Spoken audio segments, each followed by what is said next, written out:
এই ভিডিওর প্রথম পার্টে বলেছিলাম যে নরসিংদী থেকে কি নিয়ে আসছি সেটা আপনাদেরকে দ্বিতীয় পার্টে দেখাবো। তো এই তো কি নিয়ে আসছি আজকে সেই ভিডিও শেয়ার করে ফেললাম। হ্যালো ভিউয়ার্স, আসসালামু আলাইকুম। This is Shila and welcome to my page, welcome to another new blog. কে কোথা থেকে আজকের ভিডিওতে আছেন কমেন্ট করে জানাতে একেবারেই ভুলবেন না। আর এইখানে এতগুলা বেগুন আনছিল। প্রথম ভিডিওতে তো দেখেছেন যে প্রথম পার্টে আমরা বেগুন গাছ থেকে বেগুন তুলছিলাম। তো সেই বেগুন, ধনেপাতা, পেঁপে, পাকা পেঁপে, কাঁচা পেঁপে কি ছিল না, মানে এক বস্তা ধনেপাতা। এটা হচ্ছে কলার একটা বিশাল বড় কি বলে থোর না, মানে এটা হচ্ছে বোত্তা শাক, মানে কি ছিল না আমি জানিও না। তবে এই কাঁচা কলাগুলো কিন্তু পেকে গিয়েছিল। আমি এত অলস, এই ভিডিওটা অনেক দিন আগের, আজকে আমি হচ্ছে ভিডিওতে ভয়েস দিচ্ছি।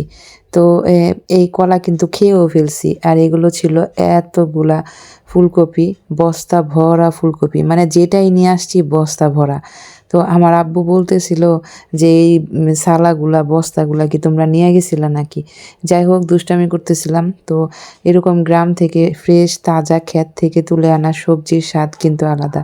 এরকম সৌভাগ্য আমাদের এর আগে খুব একটা হয় নাই, তবে এবার প্রথমবার খুব মজা পাইছি। এগুলো ছিল গাছের আদা, একেবারে তুলে আনা ফ্রেশ আদা। তো সব কিছু আপনাদের কেমন লাগলো জানাতে ভুলবেন না। আজকের ভিডিওটা কে কোথা থেকে দেখছেন অবশ্যই কমেন্ট করে জানাবেন। যারা ফেসবুক পেজ থেকে আছেন প্লিজ পেজটা ফলো করে দিয়ে ভিডিওতে লাইক করে দিবেন। আর যারা ইউটিউব চ্যানেল থেকে আছেন চ্যানেলটা সাবস্ক্রাইব করে দিয়ে বেল বাটনে প্রেস করতে ভুলবেন না। একটু বাইরে গিয়েছিলাম, আর বাইরে গেলে আমার ফুচকা চটপটি লাগবে খেতে। তারপরে স্কুলে একটা মিটিং ছিল, সেখানে নাস্তা করে নিলাম। এরপরে কি হয়েছে বলি, বাচ্চারা আমাকে আগেই চটপটির দাওয়াত দিয়েছে, তো আমি অফিস রুম থেকে বেরোতে পারিনি। তো তারা বলে রাখছে যে আমার ক্লাসে তারা এরকম পার্টি করবে। তারা বাসা থেকে হচ্ছে বিট লবণ, তেঁতুল, তারপর হচ্ছে টমেটো নিয়ে এসে আমার ক্লাসে ভর্তা বানাইছে। আমার তো ভয়েস দেওয়ার সময় আবারও মুখে পানি চলে আসছে। যাক, ভর্তাটা বেশ ভালো ছিল। ওরা মাখায়া তারপর আমাকে খেতে দিছে। আমি খাওয়ার পর ওরা খাইছে। এত ভালোবাসা ওদের আমি পেয়েছি। তো ওরা আমাকে ফুচকার দাওয়াত দিয়েছে, যার জন্য বাসা থেকে টাকা নিয়ে আসছে আমাকে ফুচকা খাওয়াবে। এরকম ভালোবাসা আসলে টাকায় পাওয়া যায় না। আজকের ভিডিওটা এই পর্যন্ত ছিল। কে কোথা থেকে আজকের ভিডিওতে ছিলেন কমেন্ট করে জানাতে ভুলবেন না। আর এরকম ব্লগ ভিডিওগুলো দেখার জন্য আপনারা কি আমার পেজটা ফলো করতে পারেন, আর ইউটিউব চ্যানেলটাও সাবস্ক্রাইব করে দিয়ে বেল বাটনে প্রেস করতে একেবারেই ভুলবেন না।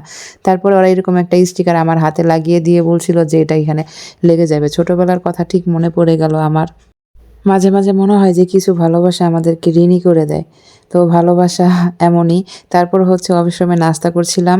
তো এই হুটহাট প্রায় এরকম করা হয় আজকের ভিডিওটা এই পর্যন্তই ছিল। সবাই ভালো থাকবেন, সবার জন্য রইল ভালোবাসা। আর সবাই আমার জন্য দোয়া করতে একেবারেই ভুলবেন না। নতুন কোনো ভিডিওতে দেখা হবে। সেই অবধি আল্লাহ হাফেজ।